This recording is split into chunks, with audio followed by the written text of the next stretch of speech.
সেরকম গাছগুলো, যেমন এই গাছটা দেখুন, এর বয়স এখনও 1 বছর হয়নি। এটাও কিন্তু সেনসিটিভ পাতার একটা গাছ, কিন্তু সম্পূর্ণভাবে বৃষ্টিতে ভিজছে।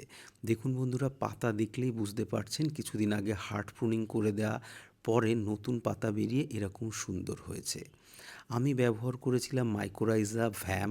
আমি ভ্যাম নিয়ে একটা ভিডিও করেছি, এবং এছাড়াও আরও বেশ কয়েকটা মাইক্রোরাইজার স্ট্রেন আমি ব্যবহার করেছি, যেগুলো কিন্তু গাছকে ভালোই প্রোটেকশান দিচ্ছে, যার রেজাল্ট কিন্তু আমি মোটামুটি পাচ্ছি। আপনারাও যারা এইসব এক্সপেরিমেন্ট করেছেন অবশ্যই কমেন্ট করে জানাবেন। বন্ধুরা, বর্ষাকালে সবথেকে বেশি সমস্যা কী হয় জানেন?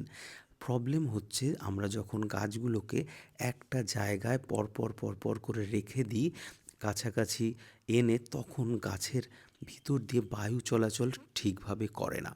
এমনিতেই বর্ষাকালে ময়েশ্চার লেভেল অনেক হাই থাকে, এবং টবের নিচে এবং বিশেষ করে গাছের যে কাণ্ডটা হয়, গাছের উপরে ঝাড়ের নিচের যে কাণ্ড পোর্শনটা থাকে, সেই জায়গাটাও পর্যন্ত যদি গাছ নেমে গিয়ে পুরো ঝোপালো হয়ে যায়, আমি বিশেষ করে সেই কন্ডিশনে গাছ করতে কাউকে বলি না, আমি নিজেও পছন্দ করি না।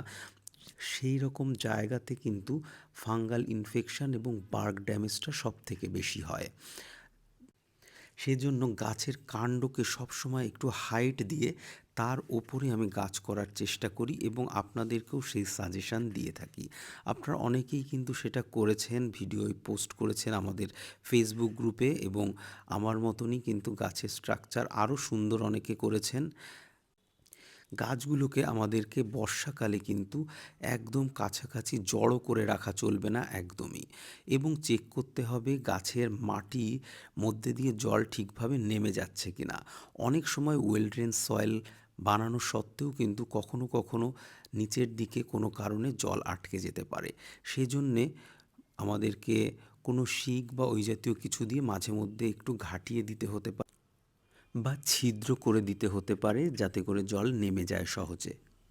এবং টবের ঘাস পরিষ্কার রাখতে হবে বন্ধুরা। অনেক সময় দেখা যায় ঘাস এতই হয়ে যায় যে টবের নিচের ওই পোর্শনটা পুরো এঁটে যায়।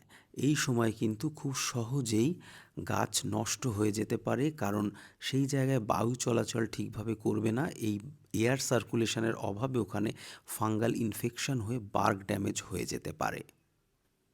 বৃষ্টির সময় আর একটা জিনিস খেয়াল রাখতে হবে, আমরা যেসব গাছে শেপ দিচ্ছি সেই সমস্ত গাছে এরকম নরম গ্রোথ যখন থাকবে, সেই গ্রোথগুলো কিন্তু আমাদের বৃষ্টি চলাকালীন কিন্তু কখনোই পিঞ্চিং করা চলবে না।